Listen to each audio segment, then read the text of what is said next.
사랑하는 여러분, 이 한 가지만은 잊지 마십시오. 주님께는 하루가 천년 같고 천년이 하루 같습니다. 어떤 이들이 생각하는 것과 같이 주님께서는 약속을 더디 지키시는 것이 아닙니다. 도리어 여러분을 위하여 오래 참으시는 것입니다. 하나님께서는 아무도 멸망하지 않고 모두 회개하는 데에 이르기를 바라십니다. 그러나 주님의 날은 도둑같이 올 것입니다. 그날에 하늘은 요란한 소리를 내면서 사라지고 원소들은 불에 녹아버리고 땅과 그 안에 있는 모든 일은 드러날 것입니다. 이렇게 모든 것이 녹아버릴 터인데 여러분은 어떠한 사람이 되어야 하겠습니까? 여러분은 거룩한 행실과 경건한 삶 속에서 하나님의 날이 오기를 기다리고 그 날을 앞당기도록 하려야 하지 않겠습니까? 그날에 하늘을 불타서 없어지고 원소들은 타서 녹아버릴 것입니다. 그러나 우리는 주님의 약속을 따라 정의가 깃들어 있는 새 하늘과 새 땅을 기다리고 있습니다. 사랑하는 여러분, 여러분의 이것을 기다리고 있으니 티도 없고 흠도 없는 사람으로 아무 탈이 없이 하나님 앞에 나타날 수 있도록 힘쓰십시오. 오늘 베드로후서 3장 8절에서 14절 말씀의 제목을 기다림에 지친 사람들에게 라는 그런 제목을 정했습니다. 우리가 살아가면서 기다린다라는 것은 참 쉽지 않은 일인 것 같습니다. 그래서 삶은 기다림의 연속이라는 그런 말도 있고요. 우리가 병원에 가서 어떤 병원 그 검사한 결과를 기다릴 때 참 초조한 마음을 갖게 되고요. 또 가족 가운데 아니면은 뭐 친한 사람 가운데 누군가가 멀리 또 위험한 곳으로 떠났을 때 그가 되돌아오기를 애타게 기다립니다. 그리고 최근 몇 년 동안 저희가 겪은 일이지만 이 땅에서 불의가 없어지고 또 정의가 실현되기를 간절히 그렇게 기다립니다.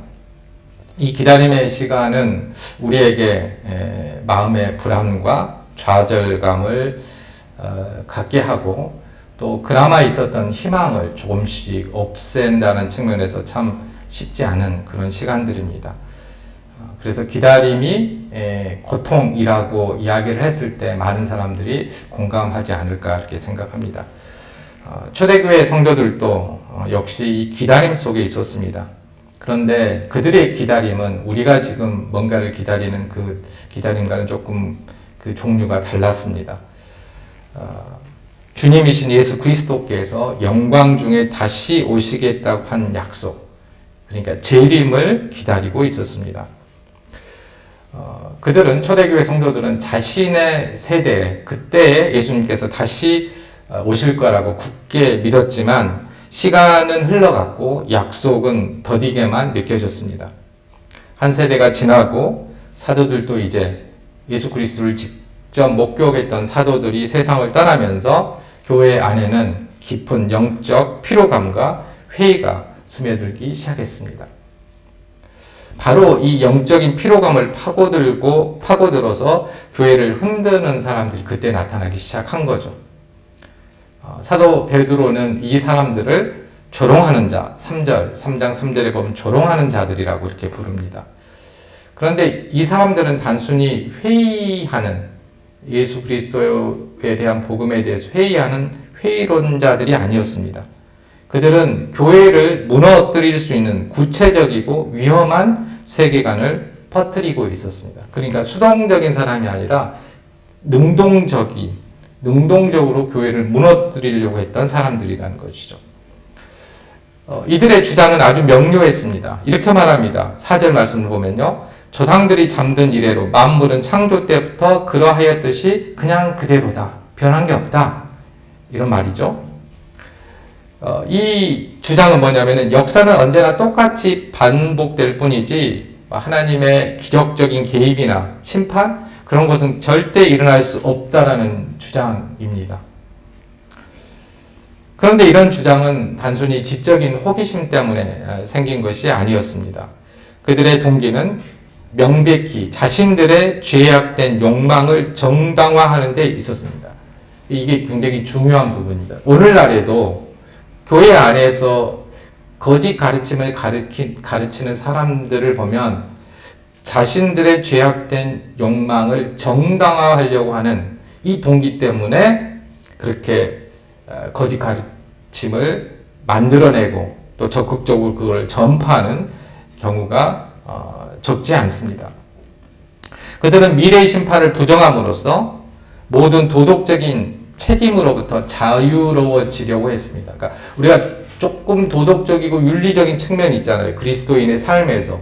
그 삶의 전제가 뭐냐면은 종말이 온다라는 이 전제 하에서 윤리적인 삶, 이게 요청되는 것인데, 미래 심판을 이제 부정하면은 당연히 뒤따라오는 것이 윤리적인 문제, 도덕적인 문제, 이 문제는 소홀히 할 수밖에 없다라는 것이죠. 그러니까 이들은, 교회 안에 이들은 당시에 그 그리스 로마 철학에서 쾌락주의라고 우리가 알고 있는 에피쿠로스 철학의 영향을 받았습니다. 그들의 논리는 그래서 치밀했어요. 잠깐 그들의 논리를 보면요. 첫 번째, 이 그들의 그 어떤 주장의 전제는 뭐냐면은 역사는 하나님의 개입 없이 똑같이 반복된다는 것입니다. 뭔가 자신들의 결국에는 욕망, 원하는 목표에 도달하기 위해서 이게 하나씩 이게 뭐 구조를 짜는 거죠. 그러니까 첫 번째가 역사는 하나님의 개입 없이 그냥 반복된다. 이겁니다. 두 번째로는 이 전제의 근거에서 세상의 종말과 같은 파국적인 신적 개입의 약속은 신화에 불과하다. 그러니까 이 세상을 보니까 하나님이 개입한 흔적이 없다. 그러니까 종말도 없다. 이렇게 이어지는 것이에요. 그리고 세 번째로 마지막 심판이 없기 때문에 우리 행동에 대한 궁극적인 책임도 없다. 이렇게 이어집니다. 그리고 결론이에요. 그래서 우리는 각자의 욕망에 따라 자유롭게 살아도 괜찮다. 이 결론에 이르기 위해서 빌드업을 한 것이죠. 그 빌드업은 당시에 만연해 있었던 쾌락주의, 에피쿠로스 학파의 영향을 받아서 성경을, 예수 그리스도의 복음을 다시 구조화시킨 것입니다. 자신들에게 알맞게. 초대교회 성도들이 느꼈던 기다림의 피로는 단순히 약속이 지연되었다는 것에 대한 조급함이 아니었습니다. 그것은 자신들의 희망과 도덕적 근간을 이루는 믿음 체계, 지금 에피쿠로스 학파들이 주장했던 것은 지금 그리스도인들의 믿음 체계 자체를 흔드는 것이었습니다. 그러니까 예수님 조금 늦게 오신다? 이것 때문에 어려웠다라기보다는 믿음 체계를 흔드는 주장들이 나타났기 때문입니다. 그럴듯하고 자기 만족적인 그런 대한 논리들이 이제 생긴 것이죠. 이것은 뭐냐면은 자꾸 그리스도인들, 초대교회 성도들의 믿음을 근간부터 흔들려고 하는 것입니다. 이 흔들려고 하는 것 때문에 이제 영적인, 시간이 오래되니까 영적인 탈진에 이르게 되었다라는 것이죠. 오늘날에도 우리도 비슷한 도전에 직면해 있습니다. 세상 사람들이 많이 말을 하죠. 하나님의 약속이 어디 있느냐? 세상은 어제나 오늘이나 변한 것이 없다. 그러니 너의 믿음에 얽매이지 말고 세상의 흐름에 맞춰서 너 자신을 위해서 살아라. 그리고 성경에 대해서도 성경은 당시 사람들에게 필요한 메시지를 전해준 거지, 이 성경이 기록된 것은 오늘날 우리가 사는데 그 적합한 기준이 아니다. 오늘날에 맞게 기준을 세워야 된다. 이렇게 주장을 하는 사람들도 있습니다. 굉장히 복음적인 것처럼 보이지만 성경은 많은 우리 인간사에 대한 문제에 대한 답을 주는 게 아니고요. 구원에 필요한 궁극적인 핵심적인 메시지를 전하는 것입니다. 그러니까 아무리 우리가 새로운 문제에 직면한다고 하더라도 성경에 기록된 핵심 메시지를 떠나서는, 이거를 무시하고서 또 외면하고서는 우리의 신앙생활은 할 수 없다라는 것입니다. 그러면 우리는 이러한 세상 사람들의 조롱 앞에서 어떻게 응답해야 합니까? 오늘 본문에서 사도 베드로는 단순히 조금만 더 기다리십시오 이렇게 말하지 않습니다. 베드로는 시간과 인내, 그리고 목적에 대한 우리의 관점을 완전히 뒤바꾸라고 선포하고 있습니다. 기다림에 지친 이들을 향한 베드로의 첫 번째 처방은 우리의 시간관념을 하나님의 영원한 관점으로 교정하려는 것이었습니다. 조롱하는 자들은 지극히 인간적인 시간의 잣대로 하나님의 신실하심을 재단했지만 베드로는 그 좁은 틀을 시각을 깨뜨리고 우리를 영원의 지평으로 초대합니다. 그러니까 영원은 우리가 하나님과 우리가 만나는 신비로운 어떤 접점, 순간 이거를 포함하는 의미를 가지고 있습니다. 하나님과의 만남, 그래서 하나님의 말씀 깨달은 어떤 순간. 먼저 8절 말씀을 보겠습니다. 사랑하는 여러분, 이 한 가지만은 잊지 마십시오. 주님께는 하루가 천년 같고 천년이 하루 같습니다. 굉장히 유명한 말씀이죠. 그런데 이 말씀이 종종 미래의 사건을 계산하는 무슨 신비한 공식인 것처럼 그렇게 오해되고는 합니다. 하지만 베드로가 지금 이렇게 말을 하고 있는 것은 무슨 미래에 대해서 뭔가 어떤 사건을 해결하는 어떤 해동 열쇠를, 비밀 열쇠를 주는 것이 아닙니다. 이 말씀은 시편에 보면요. 모세의 시편이라는 시편 90편 4절에 있는 말씀에 근거해서 이야기를 하고 있는 것입니다. 시편 90편 4절을 보면 이렇습니다. 주님 앞에서는 천년도 지나간 어제와 같고 밤의 한순간도 같습니다. 이렇게 시편 기자가 고백을 하는데요. 그래서 이 시는 지금 시편에 있는 이 구절은 하나님의 영원하심과 인간의 유한함, 인생의 짧음, 이것을 대조하고 있는 그런 말씀이죠. 그러니까 이거에 근거해서 지금 베드로도 이런 우리가 잘 알고 있는 그런 표현을 한 것입니다. 여기에서 보면은 뭔가 같다라고 했잖아요. 같다라는 것은 뭐냐면은 수학 공식처럼 천년은 뭐 하루 이게 아니라는 것입니다. 그러니까 비유하고 있다라는 것이죠. 비유. 그래서 여기에서 이 말씀의 핵심은 뭐냐면은 하나님이 자신이 창조하신 시간의 틀에 갇히신 분이 아니다라는 것이 핵심적인 것입니다. 자꾸 그런데 어떤 사람들은 천년을 1년으로 계산하고 1년을 천년으로 계산하고 그런데 그게 아니라는 것입니다. 우리에게는 견딜 수 없이 긴 그런 시간처럼 느껴지는 천년이 영원하신 하나님의 입장에서는 관점에서는 찰나의 순간일 수 있다는 것입니다. 시간을 뛰어넘는 분이시기 때문에 그렇습니다.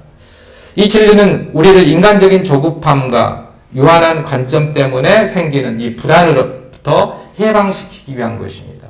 결국 왜 안 오시냐? 이렇게 긴데 시간이 지났는데 결국 그래서 생기는 것이 불안감이죠. 이 불안감으로부터 해방시키기 위해서 하나님의 관점을 이걸 봐야 된다라고 이야기를 하는 것입니다. 조롱하는 자들은 역사의 한복판에서 아우성치지만 베드로는 우리를 역사의 주관자이신 하나님 앞으로 우리를 이끌어서 하나님의 관점에서 시간을 바라보게 합니다. 그게 이제 이 영혼의 관점에서 바라보게 하는 것인데요. 이 관점에서 베드로는 9절 상반절에서 조롱하는 자들의 핵심적인 비난을 정면으로 반박합니다. 어떤 이들이 생각하는 것과 같이 주님께서는 약속을 더디 지키시는 것이 아닙니다. 여기서 더디다라는 단어는 태만, 어떤 지체, 부주의함 이런 의미를 담고 있습니다. 마치 그래서 이 단어를 써서 조롱하는 자들은 하나님의 약속이 지연되는 것을 마치 하나님께서 무능하거나 약속을 잊어버리셔서 그런 것이다 라는 의미로 비난을 했습니다.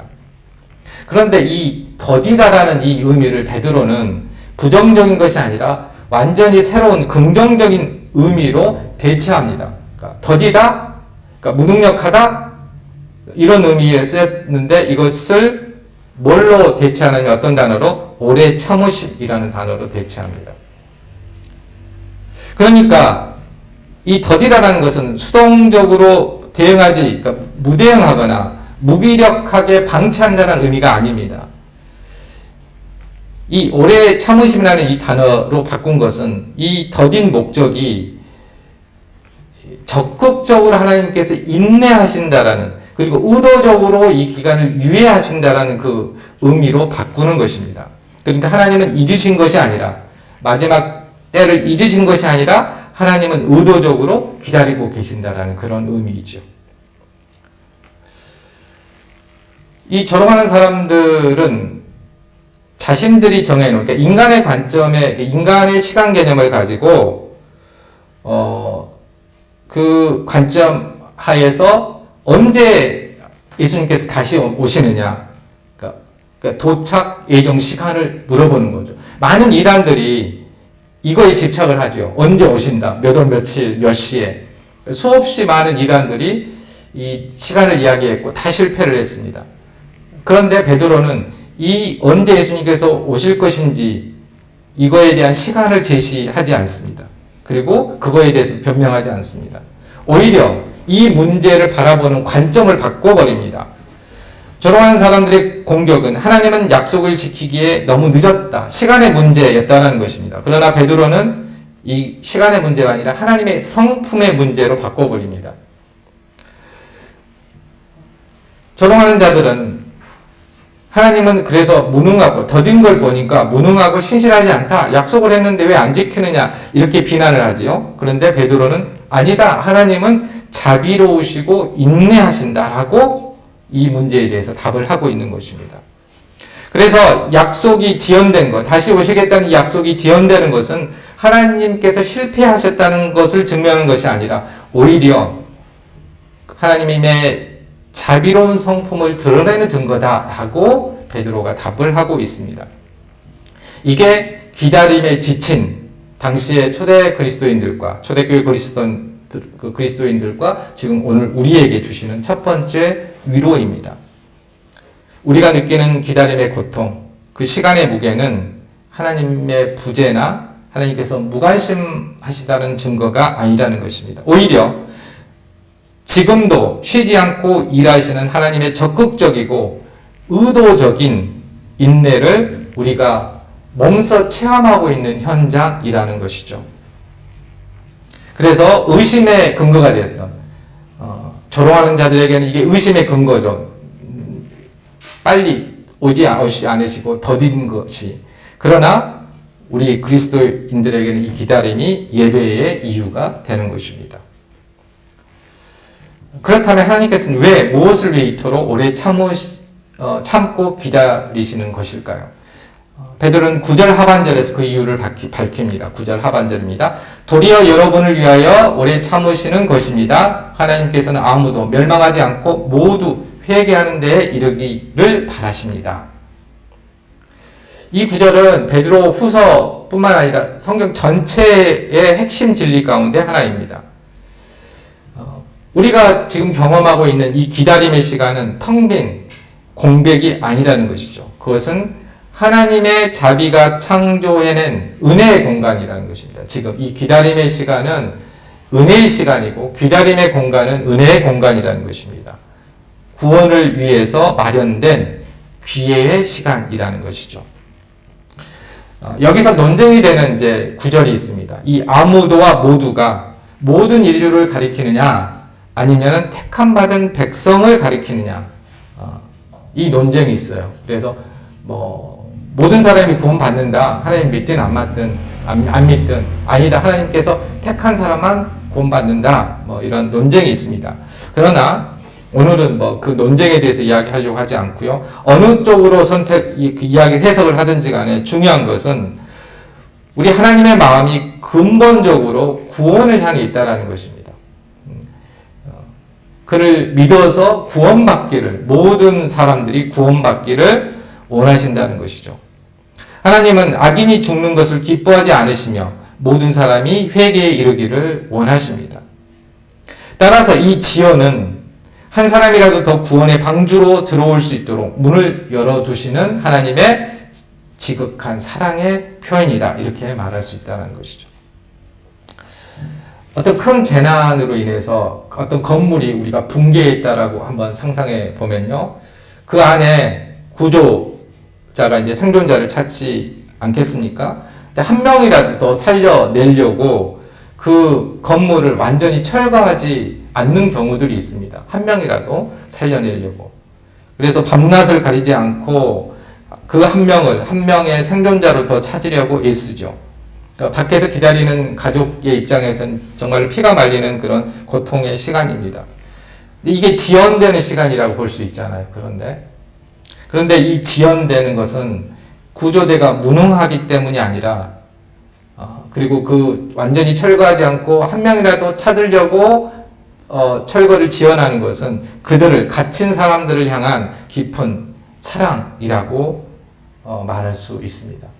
뭐 확실히 더 몇 명을 구조할지는 모르겠지만 그렇게 지원함으로써 한 명이라도 더 구원하고자 하는 구원됐으면 하는 그런 희망 때문에 지원을 하고 있다는 것이죠. 우리가 살아가는 이 기다림의 시대가 바로 여기에 비유될 수 있습니다. 하나님께서는 지금 온 우주적인 구조 작전을 펼치고 계신다라고 말할 수 있습니다. 주님의 재림이 더딘 것은 아직 잔해 속에 갇혀서 신음하는 영혼, 여러분과 저, 그리고 아직 주님을 알지 못하는 우리 이웃들을 향한 하나님의 포기하지 않는 사랑 때문입니다. 우리의 기다림은 하나님의 위대한 구원 계획의 한 복판에서 일어나는 거룩한 사건입니다. 그러나 이 하나님의 인내가 영원히 계속되는 것은 아닙니다. 기다림에는 끝이 있지요. 베드로는 하나님의 자비로운 성품을 설명한 후에 곧바로 약속은 확실하다. 그리고 마지막 날은 분명히 온다라는 사실을 다시 한번 강조합니다. 10절은 단호하게 시작합니다. 그러나 주님의 날은 도둑같이 올 것입니다. 주님의 날은 도둑같이 올 것입니다. 이 도둑같이 온다라는 것은 베드로가 만들어낸 이야기가 아니라요. 복음서를 보면 마태복음 24장을 보면 예수님께서 직접 사용하신 표현입니다. 도둑같이 올 것이다. 그날이 누구도 예상치 못한 순간에 갑작스럽고 피할 수 없이 임할 것임을 강조합니다. 그러니까 우리가 예수님께서 직접 말씀하셨다는 이 사실의 이 말씀의 무게감을 성경을 읽어가면서도 느끼지 못할 때가 많이 있어요. 그런데 예수님의 말씀을 그대로 베드로가 인용한 것은 이 말씀이 확실하다는 이 사실을 더 강조하기 위해서, 분명하기 위해서 예수님께서 하신 말씀을 그대로 인용한 것이라고 할 수 있습니다. 자, 그 날에 대한 묘사는 굉장히 우주적입니다. 그날에 하늘은 요란한 소리를 내면서 사라지고, 하늘이 사라지고, 원소들은 불에 녹아버리고, 땅과 그 안에 있는 모든 일은 드러날 것입니다. 여기서 이제 사번역은 원소라고 번역을 했는데요. 개역개정에서는 물질이라고 번역을 했습니다. 이 물질이 불에 녹아버린다라는 말씀입니다. 이 물질이 뭐냐, 원소가 뭐냐, 여러 가지 여기에는 이제 해석이 있습니다. 뭐 우주를 구성하는 우리 고대 철학을 보면은 물, 불, 흙, 공기 있잖아요. 이 기본 원소다. 아니면 해와 달, 별과 같은 천체다. 아니면 영적인 세력을 의미한다. 이런 해석들이 있는데요. 아무튼 어떻게 해석하든지 여기에서 이야기하고자 하는 것은 지금 우리가 보고 경험하는 이 세상의 근본적인 질서와 구조 자체가 완전히 해체될 것이라는 것입니다. 마지막 때 완전히 해체될 것이다. 그런데 이제 여기에서 아주 중요한 신학적인 질문이 제기됩니다. 불로 인해서 불에 녹아버린다고 그랬잖아요. 그런데 이게 불에 의해서 파괴된다는 것은 완전한 소멸을 의미하는지 아니면은 새로운 창조를 위한 정화를 의미하는지. 그러니까 불은 완전히 파괴하기도 하고요. 뭔가 불순물을 없애고 정화하기도 합니다. 그런데 이 본문에 대해서 많은 대부분의 신학자들이 이건 파괴가 아니라 우리가 쉽게 말하는 불심판이라는 것은 파괴가 아니라 정화의 과정이라고 이해를 합니다.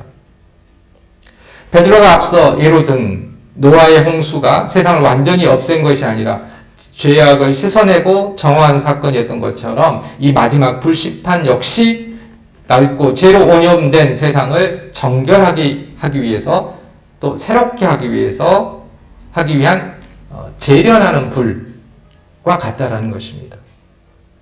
그러니까 심판의 목적 자체가 모든 것을 무로 만들기 위한 것이 아니라 새롭게 다시 재창조하기 위한 것이라는 사실입니다. 자, 여기에 근거해서 13절은 보면은 이제 영광스러운 약속으로 이어집니다. 그러니까 이게 완전한 소멸이 아니기 때문에 영광스러운 약속으로 이어지는 것입니다.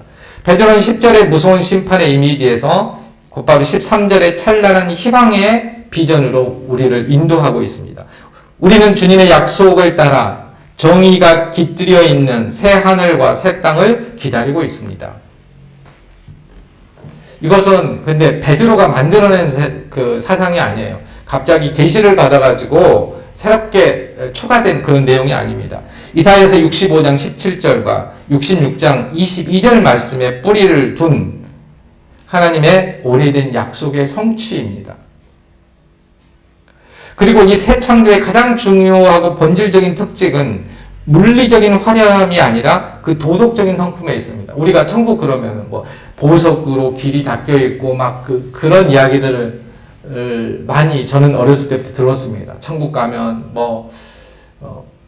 뭔가 지금 우리가 화려하다고 생각하고 한 어떤 그런 세상이 천국이다. 이런 물질적인 배고픔도 없고 고통도 없고 보석으로 우리 집은 보석으로 돼 있고 몇 평이고 이런 식으로 이해를 했는데 오늘 말씀을 보면 그게 아니라는 것이에요. 바로 정의가 깃든 곳, 문자적으로는 의가 거주하는 곳입니다. 의가 거주하는 곳. 그러니까 물질적인 게 아니라 천국의 의미는 성품에 관한 것입니다. 어떤 성격에 관한 것이고요. 이것이야말로 불의와 제약으로 가득 찬 이 세상의 기다림 속에서 우리가 지치고 신음하는 근본적인 이유, 왜 우리가 이렇게 지치고 힘들지만 견뎌야 되느냐, 인내해야 되느냐, 거기에 대한 해답입니다. 그것은 마침내 모든 것이 올바르게 되고 하나님의 의가 완전히 실현되는 우리가 본래 창조되었던 바로 그 세상이라는 것입니다. 그러니까 천국을 우리가 생각을 할 때 물리적으로 몰라요. 그게 어떻게 생겼는지. 보석 어떤 에메랄드 빛깔이라고 하는데 그게 에메랄드여서 에메랄드 빛이 나는지 아니면 다른 표현할 것이 없어서 그렇게 표현했는지 후자일 가능성이 많은 거죠. 근데 자꾸 물질적이고 물리적인 개념으로 천국을 이해해서는 안 되고 관계적이고 하나님의 성품이 그대로 반영된 완벽하게 반영된 세상 이렇게 이해하셔야 된다는 것입니다. 그래서 10절의 심판과 13절의 희망이 서로 대립되는 것이 아니라 필연적으로 연결되어 있다는 것입니다. 낡고 부패한 현 세계 질서가 불타서 해체되는 것은 의가 영원히 거주하는 새로운 세계를 세우기 위해서 반드시 필요한 과정이라는 것이죠. 현재 세상은 조롱하는 자들이 찬양하는 바로 그 죄와 불의로 오염되어 있습니다. 그러나 새하늘과 새 땅은 의가 영원히 거주하는 곳으로 정의됩니다. 그러므로 오염된 상태에서 의로운 상태로 전환하기 위해서 반드시 정화의 과정이 필요합니다. 10절의 이 불심판이 바로 이 정화의 과정입니다. 전환하기 위한 과정인 것이죠. 그것은 의에 반하는 모든 것을 제거해서 새 창조를 위한 길을 예비하시는 하나님의 거룩하신 행위라고 말할 수 있습니다. 그렇다면 이 모든 것을 알고 믿는 우리는 이 기다림의 시간을 어떻게 살아야 할까요? 베드로는 기다림에 지친 사람들에게 단순히 소망을 품으라고 그렇게 말하지 않습니다. 그는 이 기다림을 능동적이고 목적이 있는 시간으로 전환하라고 강력하게 명령합니다. 권면하지만 강한 권면이죠. 기다림의 필요에 대한 궁극적인 처방은 바로 목적 있는 행동입니다. 그러니까 목적 있게 살아라는 거예요. 그냥 견디라는 게 아니고 능동적으로 목적 있게 행동하라는 것입니다. 베드로는 이런 질문을 하죠. 이렇게 모든 것이 녹아버릴 터인데 여러분은 어떤 사람이 되어야 하겠습니까? 그러니까 종말이 온다는 것은 이런 의미에서 필연적으로 오늘 우리가 어떠한 윤리적인 행위를 해야 되느냐로 연결되어 있습니다. 미래에 대한 믿음은 현재의 삶의 방식을 결정하기 때문에 그렇습니다. 종말이 없다라고 생각하고 지금 사는 것과 종말이 있다라고 생각하고 사는 것과는 완전히 삶의 방식이 다르다는 것이죠. 베드로는 두 가지를 이야기합니다. 거룩한 행실과 경건한 삶. 거룩한 행실과 경건한 삶. 이게 베드로의 대답입니다. 거룩한 행실은 세상과 구별되는 삶의 방식을 의미하고 경건하다는 것은 삶의 모든 영역에서 하나님을 경외하고 그분의 임재를 의식하는 태도입니다. 그러니까 세상과 구별되는 방식, 모든 나의 삶의 영역에서 하나님의 임재를, 하나님께 나와 함께 하시고 계신다는 것을 고백하고 그 하나님께 감사하고 살아가는 태도, 이게 베드로가 말하는 종말을 살아가는, 기대하면서 살아가는 우리의 삶의 태도라는 것이죠. 더 나아가 베드로는 이 본문에서 가장 도전적인 권면을 합니다. 11절 상반절 보면요. 개역개정 번역이 우리에게 조금 익숙한데요. 개역개정 번역 이렇게 되어 있습니다. 하나님의 날이 임하기를 바라보고 간절히 사모하라. 간절히 사모하라. 이 단어는 열렬히 바라다라는 의미도 있지만 재촉하다, 가속화하다라는 그런 의미가 같이 있습니다. 약간 수동적인, 개역개정은 약간 수동적인 의미로 번역이 됐다면 그 안에는 그런데 능동적인 의미가 포함되어서, 그래서 새번역 성경에는 이게 능동적인 의미가 반영돼서 하나님의 날이 오기를 기다리고 그 날을 앞당기도록 하여하지 않겠습니까? 이렇게 번역을 했습니다. 그래서 우리의 기다림은 결코 수동적인 게 아니고 하나님의 나라가 완성되는 과정에 적극적으로 동참한다는 그런 의미입니다. 마지막으로 베드로는 이 모든 권면을 하나님의 강력한 명령으로 이렇게 요약하는데요. 사랑하는 여러분, 14절입니다. 여러분이 이것을 기다리고 있으니 티도 없고 흠도 없는 사람으로 아무 탈이 없이 하나님 앞에 나타날 수 있도록 힘쓰십시오. 이 힘쓰다라는 단어는 베드로가 편지 초반 1장 5절에도 나타나고요. 10절에도 나타나는데 초반하고 후반에 모두 사용하고 있는 단어입니다. 힘쓰라고 하는 이 단어는 신앙의 덕목을 쌓아가는 일과 또 우리의 부르심과 택하심을 굳게 하는 일에 사용했던 그런 단어입니다. 그런데 그리고 편지 전체를 오늘 이제 본문 그 후반 부분에서 다시 사용하고 있다는 것은 편지 전체를 부지런함이라는 주제로 감싸고 있다라고 우리가 이야기를 할 수 있습니다. 그래서 기다림에 지쳐서 무력해지는 것이 아니라 오히려 더 부지런히 힘써야 된다라는 이야기를 하고 있는 것이죠. 그런데 이 왜 부지런하게 힘써야 되느냐? 이거의 궁극적인 목표는 주님께서 다시 오실 때 아무 탈이 없이, 즉 평강 가운데서 발견되는 것입니다. 그러니까 여기서 평강이라는 단어는 단순히 내면의 평안함을 의미하는 것이 아니고요. 그리스도를 통해 하나님과 화목되게 된 그런 객관적인 상태, 화목된 상태, 하나님과 이것을 의미합니다. 그래서 기다림에 지친 사람들을 향한 베드로의 최종 처방은 이것입니다. 수동적인 기다림에서 오는 피로감은 목적 있는 행동으로 바꾸라는 것입니다. 수동적으로 기다리는 것이 아니라 목적 있는 행동을 하라는 것입니다. 베드로는 재림의 날짜를 수정해서 알려주지 않습니다. 대신 그날이 올 때까지 우리가 무슨 일을 해야 되느냐, 어떤 행동을 해야 되느냐, 크게 세 가지. 개인의 성화, 티가 없어야 된다는 것이죠. 그 다음에 공동체 선교적인 긴급성입니다. 복음을 전파해야 됩니다. 그날을 재촉하라는 그 말씀에 담겨진 의미입니다. 그리고 힘쓰라, 노력해야 된다는 것이죠. 이 세 가지 사명은 지쳐있는 구경꾼을 하나님의 구원 계획에 동참하는 희망에 찬 참여자로 변화시킵니다.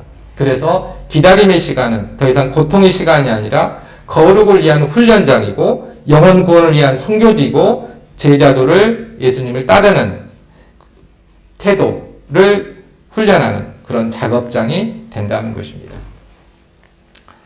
이제 말씀을 맺습니다. 사랑하는 성도 여러분, 오늘 우리는 기다림의 고통이라는 무거운 주제로 말씀을 시작했습니다. 세상의 조롱 속에서 우리의 믿음이 얼마나 쉽게 흔들리는지 우리는 잘 알고 있습니다. 그러나 우리는 베드로의 인도를 따라 우리의 시간관을 하나님의 영원한 관점으로 옮겨야 합니다. 우리는 주님의 더디오심이 그분의 부재나 무관심의 증거가 아니라 한 영혼이라도 더 구원하시려는 하나님의 깊고 자비로운 인내하심의 표현이라는 것을 깨달아야 합니다. 우리는 모든 낡은 것이 불로 정결케 되고 의가 영원히 거하는 새하늘과 새 땅이 도래할 것이라는 흔들리지 않는 약속을 다시 한번 붙잡아야 합니다. 그리고 마침내 우리는 이 기다림의 피로를 이기는 가장 확실한 길을 걸어가야 합니다. 그것은 포기하고 주저앉는 것이 아니라 오히려 일어나서 목적을 향해 힘써 달리는 것입니다. 거룩함으로 우리의 삶을 구별하고 기도로 그날의 오심을 재촉하며 복음 전파로 하나님의 구원 계획에 참여하고 부지런함으로 그리스도를 닮아가는 것, 이것이 바로 기다림에 지친 우리를 향한 하나님의 처방입니다.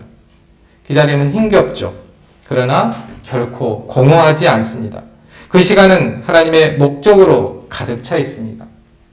그 안에서 낙심하지 말고 능동적이고 기쁨에 참여, 부지런한 믿음으로 그 기다림을 살아내는 저와 여러분이 되기를 주님의 이름으로 축원합니다. 아멘. 기도하겠습니다.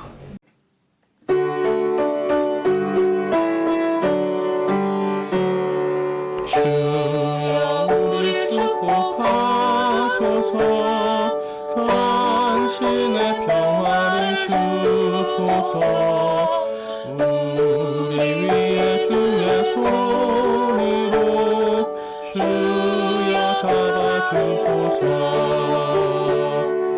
어두운 세상에